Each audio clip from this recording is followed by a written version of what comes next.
नमस्कार दर्शकों, आप सभी का स्वागत है हिंद किसान में। मैं हूं आपके साथ अनिका एरन।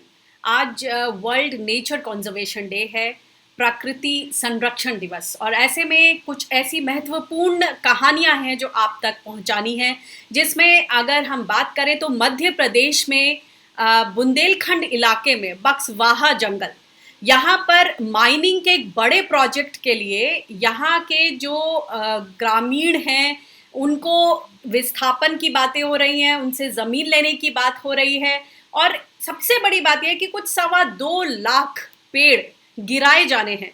अभी स्थिति यह है कि वहाँ के जो प्रशासनिक अमला है, वन विभाग है और जो राज्य सरकार है, उसने तो इस प्रोजेक्ट के लिए मंजूरी दे दी है इतने बड़े लेवल पर जंगल की कटाई के लिए, लेकिन अभी केंद्र से मंजूरी पाना बाकी है। और सुप्रीम कोर्ट में याचिका दर्ज है। जो वहाँ के लोकल लोग हैं, जो पढ़े लिखे युवा हैं, वो इसका भरपूर विरोध कर रहे हैं। इसके साथ साथ जो पर्यावरण प्रेमी हैं वो भी इस विरोध में कूद गए हैं।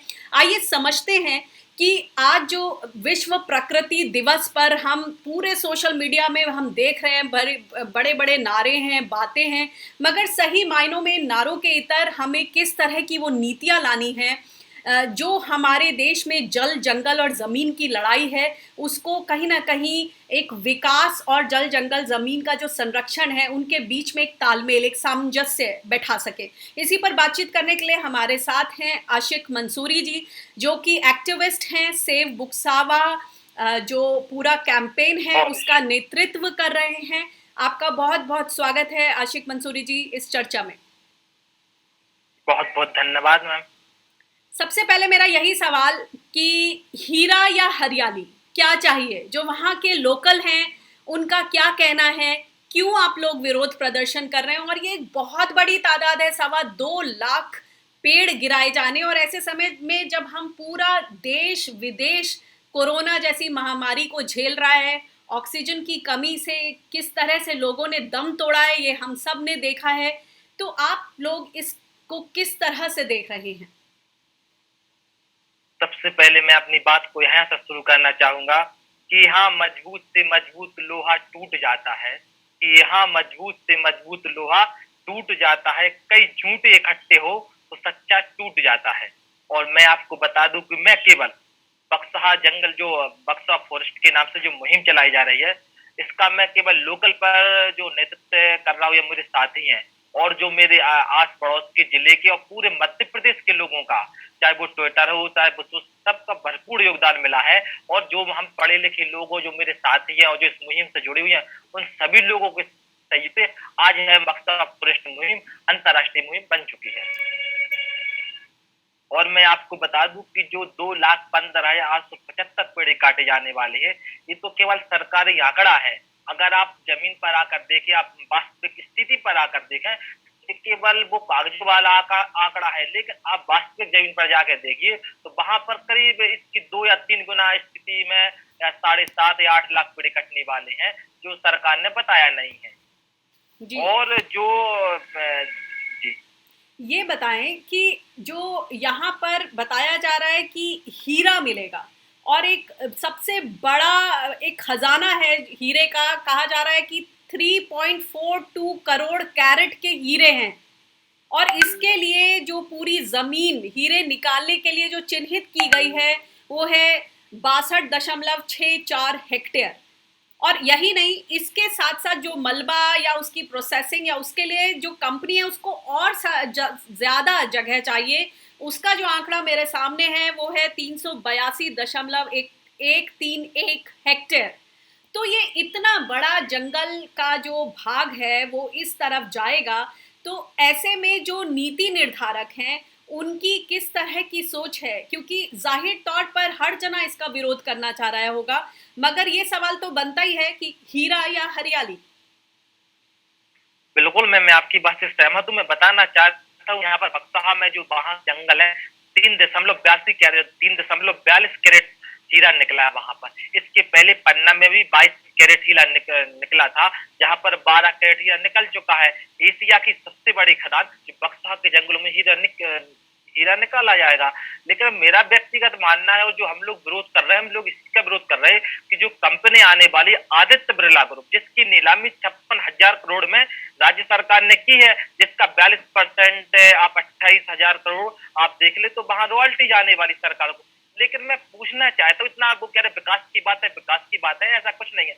वहां केवल 400 रोजगार मिलने वाले हैं और वो आदित्य बिरला ग्रुप की साइट पर डले हुए हैं, जिसमें 300 रोजगार होंगे जो कभी भी निकाल सकते हैं और 100 रोजगार परमानेंट है। इतने रोजगारों में वहां पर 17 गांव प्रभावित होने वाले हैं जो उसके एरिया में आने वाले हैं। लेकिन पूरा बक्सवाहा विकास खंड में 40 ग्राम पंचायत हैं, 139 गांव है। तो जब वहां के जंगल कटेंगे, वहां के पेड़ कटेंगे, तो निश्चित तौर पर वाटर लेवल कमेगा पानी का।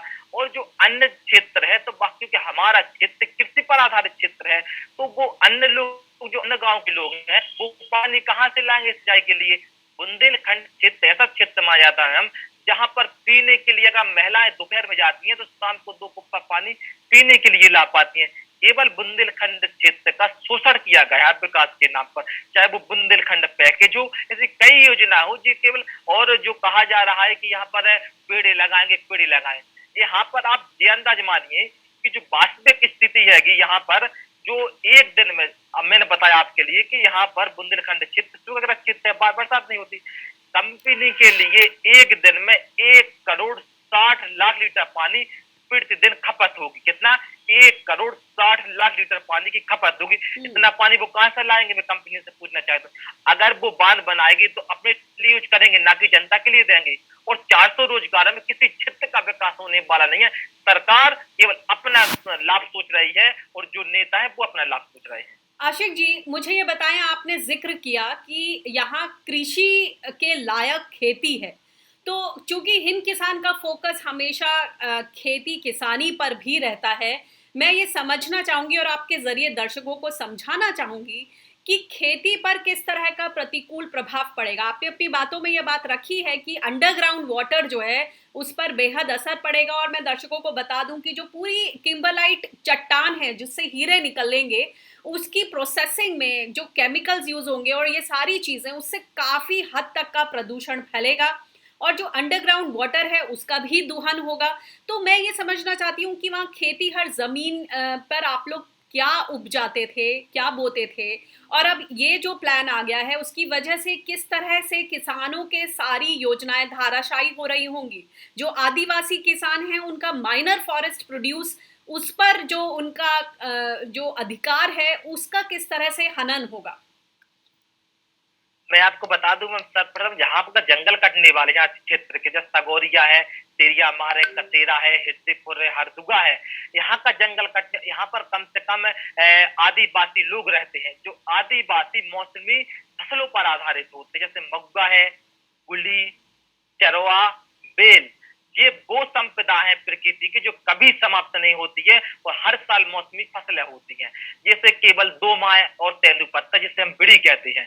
तो जो मग्गा आता है मैम, तो ये करीब एक परिवार 50 से 70 हजार मंथ के मग्गा बीनता है उन जंगलों से। 50 के 70 हजार माने एक मंथ में एक परिवार बीनता है। इसके बाद चरवा, तो ये बिजी होती बिजी, तो इसके बाद चरवा आता है। और सबसे बड़ी बात है तेंदुपत्ता, जिसे बिड़ी बोलते हैं। हमारे करीब 20% लोग या ज्यादातर आबादी, अब गांव में क्षेत्र में जाके देखे तो हमारी महिलाएं दरवाजे में बिड़ी बनाती हुई मिलेंगी। आप भी जाइए, और जो पत्रकार उनने भी देखा है कि हमारा क्षेत्र, ये मैं केवल उन मौसमी फसलों की बता रहा हूँ जो हर साल आती है। अगर केवल 400 रोजगारों की बात है तो ये सरकारें क्यों नहीं सोच रही कि 20,000 परिवार वहां पर बेरोजगार होने वाले। अगर वो परिवार बेरोजगार होंगे तो उनकी गारंटी कौन लेगा? सरकार लेगी, कंपनी लेगी, और जो 400 लोग लगेंगे वो लेगी।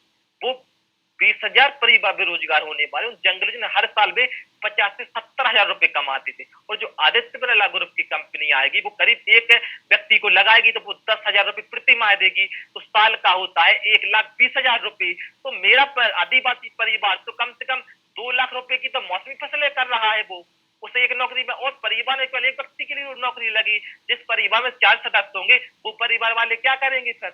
उस 400 रोजगारों की बात है, वहां कम से कम 5 या 6 हजार आबादी है 15-17 गांव में, और लोग क्या करेंगे?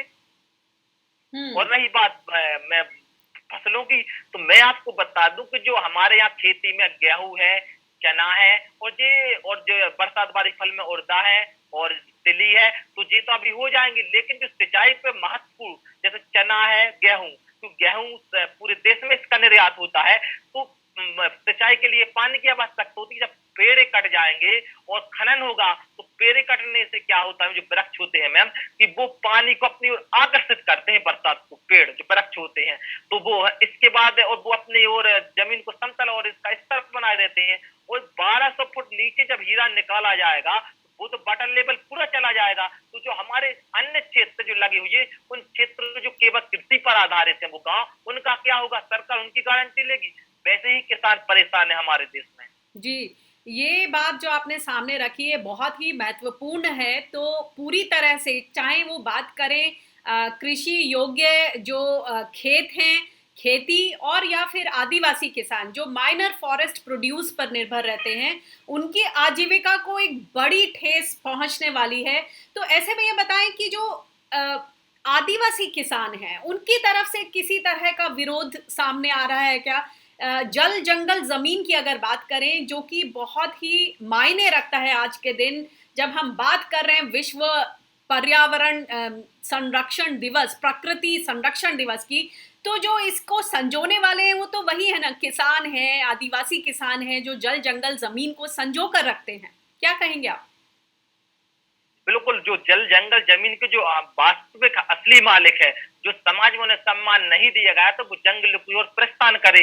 लेकिन आज उन लोगों को कहीं ना कहीं दबाया जा रहा है, मैं बता दूं आपके लिए। और वो आदिवासी कहना चाहते हैं कि क्योंकि वो केवल उन जंगलों पर आश्रित हैं और वो इतने ईमानदार व्यक्ति होते हैं जो हमारे क्षेत्र में तो हम जानते हैं।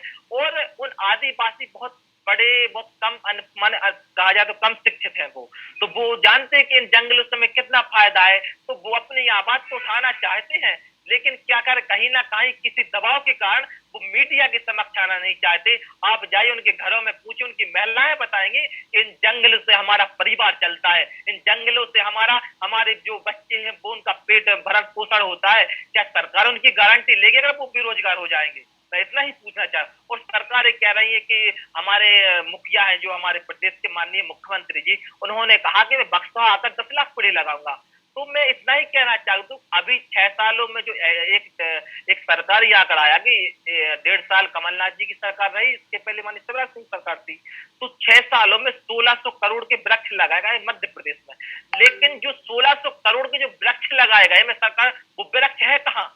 केवल वो कागजों पर लगे हैं, वो जमीन पर उगते हुए नहीं दिखाई दे रहा है। और हमारा जो जंगल है, जो लाखों साल पुराना जंगल है, जो कभी उगाया नहीं जा सकता। ना सरकार कहती है कोरोना जैसी महामारी के बीच ऑक्सीजन की कमी से इतनी मौतें हुई हैं, लेकिन सरकार मानने के लिए तैयार नहीं है। ना वो सदन हो, लोकसभा, राज्यसभा कह रही एक भी मौत नहीं हुई। अगर आप मौत नहीं हुई तो हमारे बक्सा क्षेत्र में आप आइए, कितनी मौतें हुई हैं, मैं आपको जीता जागता उदाहरण बताऊंगा। एक तरफ सरकार कहती है ऑक्सीजन प्लांट लगाने की बात, और जो हमारे वृक्ष है ऑक्सीजन प्लांट दे रहे हैं उन्हें आप उखाड़ने की बात करिए। ये मेरे पीछे अब वृक्ष है, 4 लोगों को ऑक्सीजन दे सकता है, 230 लीटर ऑक्सीजन देता है एक दिन में। तो करीब जो 2,15,875 पेड़ हैं वो 5 करोड़ लीटर ऑक्सीजन देते हैं एक दिन में। मैं सरकार से इतना पूछना चाहता हूँ कि लगे हुए ऑक्सीजन के बाद उन्हें उखाड़ने की क्यों बात की जा रही है? आप सरकार विकास की बात कर रही है, अरे विकास नहीं साहब, यहाँ विनाश होने वाला है। जो पन्ना में जो हीरा खनन की कंपनी लगी है, वहां हिंदुस्तान का सबसे कुपोषित जिला पन्ना माना गया है, क्योंकि जब खनन होता है तो उसकी डस्ट निकलती है। जब डस्ट अंदर जाती है तो एक नई बीमारी का उत्पन्न होगी। हमारे क्षेत्र के खुशहाल किसान है, हम लोग खुशहाल है, हमारा कोई बीमारी नहीं है। अरे जब कंपनी आ जाएगी तो हम लोग तो एक नई बीमारी के शिकार हो जाएंगे। कितने विकास की बात कर रही जी। आशिक जी एमएससी जूलॉजी भी कर रहे हैं। आशिक जी ये समझना चाहेंगे कि हमें जो पता चला है कि वहाँ औषधीय पेड़ पौधे भी हैं, जो कटेंगे तो उस पर भी असर पड़ेगा। हर्बल मेडिसिनल प्लांट्स या पेड़ों की अगर हम बात करें, किस तरह का विनाश, जैसे आपने बोला विकास का दंश झेल रहा है पन्ना, इसी तरह यहाँ पर भी आपको लगता है कि किसी तरह की इतनी, मतलब एक तरफ हीरे की चमक से तो लोग उसकी तरफ आकर्षित हो रहे हैं, मगर लंबे समय के लिए अगर पोषण की बात करें, खान पान की बात करें, सेहत की बात करें, तो ये कहीं ना कहीं उल्टा साबित होगा। नहीं, बिल्कुल। मैं आपको बता दूं कि मैं केवल उन वास्तविक स्थिति को आपके सामने रख रहा हूं, जो वास्तविकता जमीन की स्थिति है। क्योंकि हमारा जो आदिवासी हो, ग्राम स्तर के लोग हो, किसान हो, मजदूर हो। मैंने आपको पन्ना के बारे में बताया। अगर विकास की बात है, मैं सरकार से इतना पूछना चाहता हूँ, पन्ना में कितना विकास हुआ? अगर आप विकास की बात करना चाहते हैं तो हमारे क्षेत्र में पर्यटन की नगरी बना दीजिए। आप 56,000 रुपए करोड़ आप 10 साल में कमा लेंगे। हमारे यहाँ इतने स्थल है, भीमकुंड है, यहाँ पर बहुत सी सड़वा की गुफाएं, आप पर्यटन बना के इतनी कमाई कर सकते हैं। लेकिन जो विकास की आप बात कर रहे हैं, उसे विकास नहीं। हम जो पढ़े लिखे जो युवा इस मुहिम का समर्थन कर रहे हैं, हमारे इस मुहिम में आशुतोष राणा जो अभिनेता है सागर के, पटना से खान सर, हम लोगों को काफी लोगों का सहयोग मिला। हम लोगों को एक लाख ट्वीट का समर्थन मिला, तब जाकर अंतरराष्ट्रीय मुहिम बनी। और विदेशों में भी आज लोग बक्सहा को हीरा से नहीं पहचान रहे, बक्सहा को लोग जंगल के माध्यम से पहचाना जा रहा है। तो क्योंकि जब लोगों को ऑक्सीजन की आवश्यकता पड़ेगी तो वहां पर लोग हीरा नहीं, लोगों को कहीं पेड़ पौधों की शुद्ध ऑक्सीजन चाहिए होगी। क्योंकि लोगों के पास करोड़ों लाखों रुपए था, लेकिन लोग अपनी जान नहीं बचा पाए और वो ऑक्सीजन के कारण दम तोड़ दिया। उन परिवार के सदस्यों से आप पूछिए कि ऑक्सीजन का कितना दर्द होता है। जी। अब मैं पढ़ रही थी कि यहाँ कुछ 40,000 पेड़ हैं सागौन के, कोम, पीपल, तेंदू, जामुन, बहेड़ा, अर्जुन, ये सारे तमाम औषधीय पेड़ हैं। और अगर वाइल्ड लाइफ की बात करें तो ये एक टाइगर कॉरिडोर भी माना जाता है, पन्ना टाइगर रिजर्व पास में ही है। तो इस तरह से भी जो पूरा हैबिटेट है उस पर असर पड़ने की आशंका है। बिल्कुल, मैं आपको बता दूं, इस जंगलों में काफी इतने महत्वपूर्ण औषधीय पेड़ हैं। अगर जो साइंटिस्ट आकर अगर यहाँ पर वो जो मेडिसिन अगर प्लांट यहाँ लगाया तो कम से कम 500-600 लोगों को रोजगार तो ऐसे ही मिल सकता है। क्योंकि यहाँ पर तुलसी वन है, बबूल है और अर्जुन छाल है, ऐसी बहुत महत्वपूर्ण जो संपदा है जो प्रकृति की। और आप पे सागौन है, मग्गा है, गुल्ली, चरवा, इतने कम से कम 80-80 साल पुराने वृक्ष यहाँ पर लगे हो, आप उनकी शाखाओं को। और एक बहुत बड़ा मैंने देखा है कि जहाँ 6.9 घनत्व के जंगल हो, केंद्र सरकार या एनजीटी कभी इसकी अनुमति नहीं दे सकती काटने के लिए जंगल। 6.9 पॉइंट के, यहाँ तो 7 पॉइंट के जंगल है। मुझे रेंज ऑफिसर ने बताया था जो रिटायर्ड हो चुके हैं कि जहाँ 6.9 पॉइंट के घनत्व के जंगल होते हैं, वहां केंद्र सरकार या एनजीटी वो काटने की अनुमति नहीं दे सकती। लेकिन आपके जंगल तो 7 पॉइंट के हैं, तो केंद्र सरकार या एनजीटी भी नहीं देगी। लेकिन मैं आपको बता दूं कि वाकई में जो आपने कहा, यहाँ पर देखो हिरण पाए जाते हैं, यहाँ पर बताया जाता है कि जो टाइगर रिजर्व पन्ना से लगा हुआ क्षेत्र बिल्कुल कटा हुआ क्षेत्र बिल्कुल, तो यहाँ पर और सरकार ने 2 साल पहले की रिपोर्ट में कहा था कि यहाँ पर जैसे हिरण है, सांबर है, टाइगर है, यहाँ आते हैं। और अभी की रिपोर्ट बता यहाँ कोई जानवर ही नहीं है यहाँ पर कोई। और मैंने जीते जागते मैंने उदाहरण देखा, वहां पर महत्वपूर्ण बात बोल रहे हैं कि पहले जो रिपोर्ट थी उसमें ये बताया गया है कि तमाम तरह के जानवर इन जंगलों में हैं, मगर बाद में जो रिपोर्ट आई उसमें ये साफ तौर से ये बातें गायब कर दी गई हैं, जानवर ही वहां से गायब हो गए। ये कैसे संभव है, ये अपने आप में प्रश्न चिन्ह खड़ा करता है। तो आशिक जी, मेरा आखिरी सवाल, आप लोग किस तरह की लड़ाई लड़ रहे हैं अभी सरकार की तरफ से? अगर मैं पूछूं तो राज्य सरकार और केंद्र सरकार की तरफ से किस तरह का रवैया है, किस तरह की मानसिकता है? और जो नीति निर्धारक हैं वही देश को अपनी नीतियों, सही नीतियों के जरिए चलाते हैं। तो जैसे मैंने पहले कहा कि विकास और जो जल जंगल जमीन है, इनके बीच में कहीं ना कहीं तालमेल और सामंजस्य तो बैठाना ही पड़ेगा। ये जो बैलेंस है ये कहाँ से आएगा? बिल्कुल, मैंने आपको बताया, अगर विकास करना चाहते हैं तो पर्यटन नगरी को आप परिवर्तित कर दीजिए हमारे क्षेत्र को, तो ऑटोमेटिक उतना पैसा आ जाएगा। और रही बात सामंजस्य की, तो हम जितने भी लोग इस चीज का समर्थन कर रहे हैं लोग, वो केवल शिक्षित पढ़े लिखे ग्रेजुएट लोग हैं जो जाना समझा कि कोरोना जैसी महामारी में ऑक्सीजन की कितनी समस्या आई। तो हम सरकार से कहना चाहते हैं, आप पेड़ लगाने की बात मत कीजिए, क्योंकि हमारा जंगल लाखों साल पुराना जंगल है। और जो लोगों का सरकार कह रही है यहाँ पर विकास होगा, क्योंकि सड़कें हो, स्वास्थ्य हो, स्कूल हो, ये व्यवस्थाएं आजादी के 70 साल बाद भी हमारे क्षेत्र में विकास नहीं हुआ। इसकी जिम्मेदारी वो चंद प्रतिनिधि है जो सांसद वो विधायक कि उनका दायित्व बनता है कि हमारे क्षेत्र में सड़कें बनाए और यहाँ पर हॉस्पिटल बनाए, स्कूल बनाए, अच्छी शिक्षा दें। उनका दायित्व है, ना कि किसी एक निजी कंपनी का आकर दायित्व है कि वो आकर इतना विकास करे। और निजी कंपनी यहाँ पर आएगी, उसके जो मालिक है अंबानी ग्रुप के आदित्य बिरला, हीरा उनके पास जाना है, सरकारी खजाने में जाना वाला नहीं है। और केवल विकास नहीं होने वाला है। हम लोग समय हमारे क्षेत्र के आप जाकर देखें उन ग्रामीण क्षेत्रों में, तो कम से कम जो 90 लोग, कम से कम मात्र 2% लोग ही जो कहेंगे कि जंगल कट जाए, और 98% लोग ये कहेंगे कि हमारा जंगल बचा रहे, कि इन जंगलों से हमारा जीवन है, इन्हीं जंगलों से हमारा अस्तित्व है, इन्हीं जंगलों से हमारा वजूद है। कि जो आने वाली नस्लें होंगी, आने वाली पीढ़ी होगी, उनके लिए इन जंगलों का क्या महत्व है वो अभी से जानने लगे हैं लोग। हम लोग ईमानदारी से, ना किसी बिना स्वार्थ से इस मुहिम का समर्थन करें। मुहिम को आशिक जी, चलाई है क्योंकि सरकार भी आपकी बातें सुनकर मुझे जो चिपको आंदोलन है उसकी याद ताजा हो गई। क्या कहेंगे आप लोग कि जब ये बातचीत हो रही है, 2.25 लाख पेड़ काटे जाने हैं, तो एक हमारे सामने उदाहरण है सदियों से चिपको आंदोलन की जो ताकत है। आप लोगों ने क्या उस स्ट्रैटेजी को सोचा है? जी बिल्कुल, मैं आपको बता दूं, जितने भी हम लोग अभी क्या है, अभी 25 तारीख को अभी वो एमपीपीएससी का पेपर हुआ है। जितने हमारे साथी थे वो पेपर देकर वो आए। अब हम लोगों की आगे की भूमिका बनने वाली है।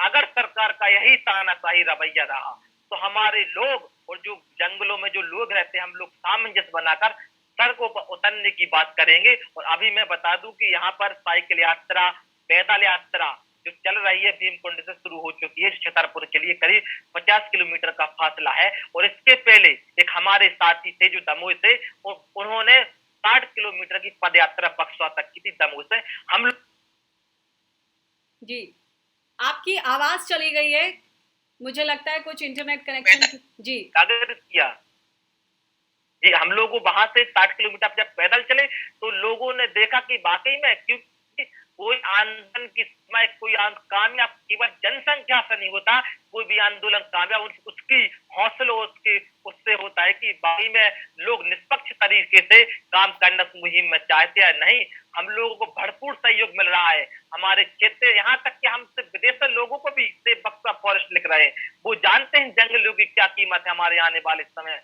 मैं तो केवल इतना ही कहना चाहता हूँ सरकारों से कि ईश्वर आपको सद्बुद्धि दे कि आप इन्हीं वनों का महत्व बता दे। इन्हीं वनों से आदिवासी तो जब हमारा देश आजाद हो रहा था तो महाराणा प्रताप, झांसी की रानी तात्या टोपे, जब इन्हें अपने आसियानों को छोड़ना पड़ा तो आसियाने ने जंगलों में जाकर वो रहे, वहीं से इन्होंने अपनी लड़ाई की। और आप देखें, आप वहां से लड़ाई शुरू की तो उन्हें जीत मिली। महाराणा प्रताप को देख लीजिए, आप झांसी की रानी को देख रहे। इन जंगलों में हमारे भगवान श्री राम 14 साल के लिए वनवास गए, तो वहां वनवास जब गए तो उन्हें मर्यादा वहां भगवान राम कहा गया, लेकिन जब वहां से लौट कर आए तो उन्हें भगवान मर्यादा पुरुषोत्तम राम कहा। ये जंगलों की कीमत है हमारे चित्त, क्योंकि बट वृक्ष में हमारे कृष्ण भगवान निवास करते हैं। हमारे वेदों में बताया गया हमारे वृक्षों का कितना मोल है, कितना इन चीजों का।